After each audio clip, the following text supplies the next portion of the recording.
Welcome to The Debate. Today, we're diving into what might be, the single most disruptive conceptual shift in contemporary international relations, the fight over how we actually define security. We're discussing the move from the classical idea of securing the state to this expansive, individual-focused concept of human security. And this isn't just some academic argument. It dictates where nations spend trillions of dollars and whose lives they're willing to sacrifice. Exactly. So the central question we have to address is this. In the face of all these global challenges, from, great power competition to the climate crisis, is global stability and peace best secured by prioritizing the classical model of state security, the one focused on military power and sovereignty? Or is the shift toward this multidimensional human security paradigm now, politically and morally imperative?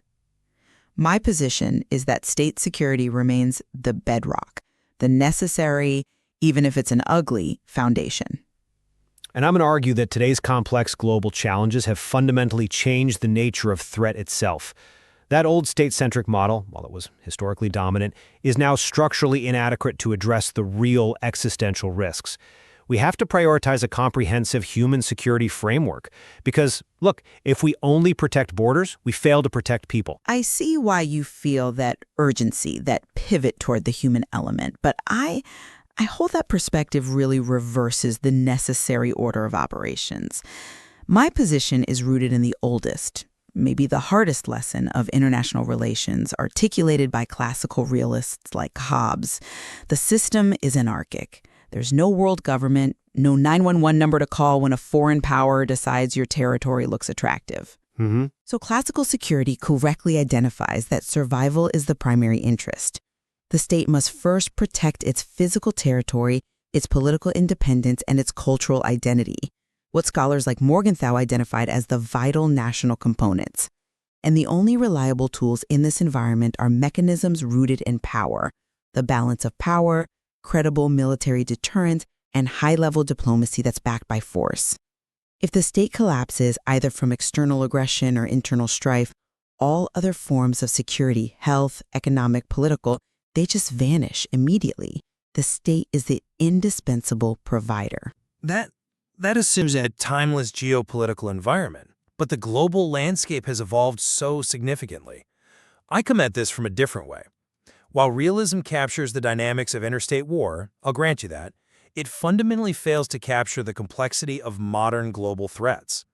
Today, more people are killed by pathogens or environmental disasters or internal conflict than by invading armies. This is why the human security paradigm demands that we shift the referent object of security from the state to the individual.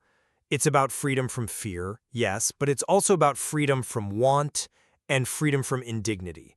Increasingly, this is a multi-sectoral approach. Think of Barry Buzan's influential framework, which, it forces us to look beyond just the military sector and to include political stability, economic sustainability, societal identity, and, critically, environmental protection. We have to incorporate human rights and economic interdependence into our very definition of security, moving well beyond the simplistic notion of military might.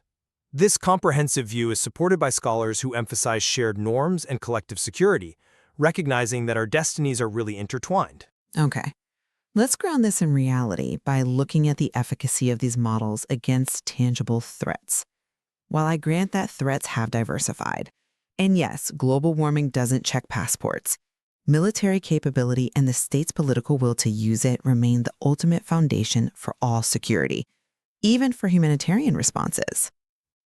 I don't know if I agree with that. Look at the ongoing Russia-Ukraine conflict. It serves as the sharpest, scariest reminder of this enduring relevance.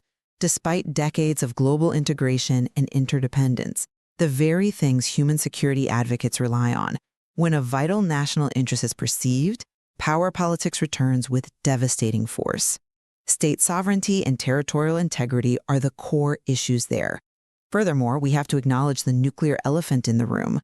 What prevents that regional war from becoming a global conflagration? It is the tense maintenance of nuclear deterrence, or MAD.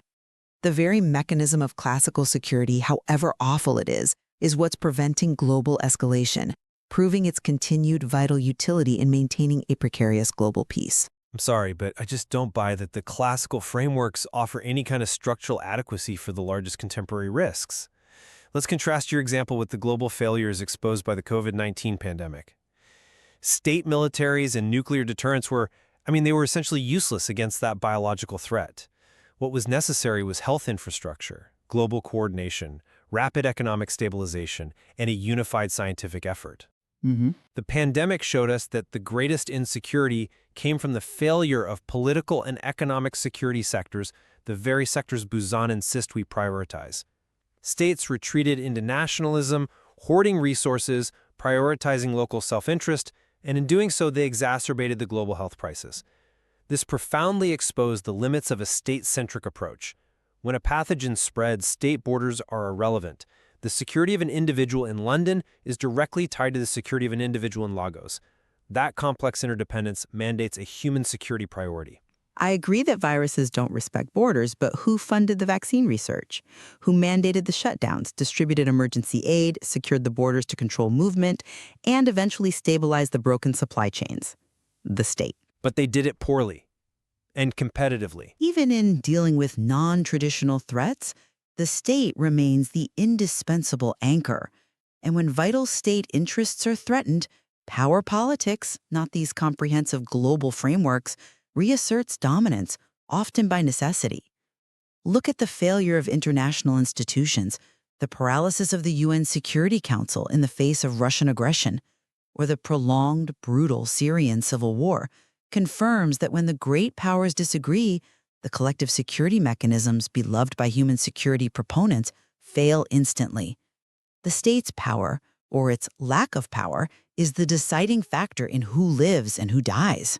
But that paralysis is evidence of the fundamental problem with placing state sovereignty above all else. When states are the exclusive agents of security, they can and they often do turn into the chief threat to their own populations. That's a strong claim. And this brings us directly to a key conceptual issue. Traditional state security frequently undermines human security. State actions, justified under the banner of preserving internal stability, often inflict profound insecurity on millions of individuals. Consider the crisis concerning the Rohingya in Myanmar. The military crackdowns and the massive displacement were executed under the guise of protecting internal state security concerns. The state became the perpetrator, severely compromising the societal and political security of millions. The human security approach demands accountability and protection for the individual, whose own government is actively harming them. Those are genuinely tragic edge cases. That's a failure of governance, not a failure of the security concept itself. When we discuss state integrity, we are defining the non-negotiable core functions, the political and physical preservation of the nation. In the chaos of the Syrian civil war, while the human cost was immeasurable, the ultimate humanitarian failure stemmed from the collapse of state political structures. Right. And who steps in to fill that vacuum? External state actors, often intervening to stabilize borders and create secure zones. This really illustrates the coexistence of both models. Human security is the goal, sure, but classical state security, or intervention by strong states, is often the necessary means to achieve any stability. Without a viable state structure, security of any kind is impossible to deliver to a population. You can't distribute aid or enforce human rights in a vacuum of authority. But the vacuum of authority is precisely where the old model fails to account for the new reality, the growing influence of non-state actors.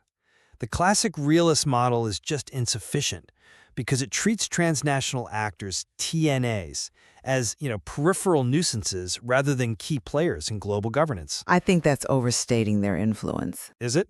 Consider humanitarian NGOs like Doctors Without Borders. They operate across contested borders, providing health and political security where states are either unwilling or unable to act. Or look at multinational corporations.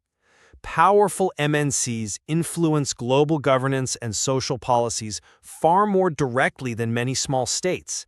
They dictate labor standards, they shape economic policies, they control crucial infrastructure, compelling states to consider economic and social welfare as matters of security on par with military readiness. Their rising pluralism fundamentally challenges state sovereignty and proves that security is negotiated globally, not just asserted militarily from capital cities. So in summarizing my position, I want to reiterate that while the global system is clearly complex and it requires nuanced cooperation, in an anarchic world, the ultimate non-delegable responsibility for survival rests with the state. State military strength, sovereignty, and effective deterrence, whether that's nuclear deterrence between major powers or conventional defense in regional standoffs, remain the necessary bulwark against collapse. When the foundational integrity of the state is threatened, all other security gains are put at risk. Security policy has to start with the premise of state survival, because without it, human security is nothing more than a desperate prayer. And I would argue that security is no longer solely about protecting physical borders. It is fundamentally about protecting the individual from the spectrum of existential threats they now face.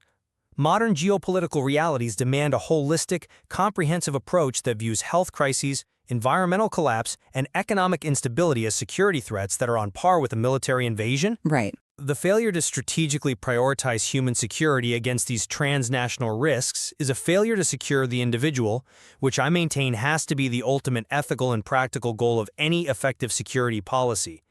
When you're faced with a choice between military escalation and climate cooperation, the long-term well-being of humanity must dictate the decision. This security debate really highlights an essential, persistent tension. It's between the necessary function of the state to ensure its own survival and the expanded necessity to ensure the well-being of its citizens against all these non-traditional threats. Indeed, the contemporary geopolitical landscape continues to test whether traditional state survival or the comprehensive protection of individuals should ultimately guide international policy formation.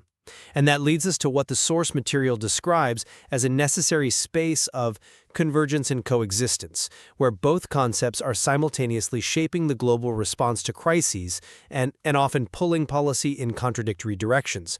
We invite listeners to reflect on which impulse they believe is, and perhaps should be, dominant.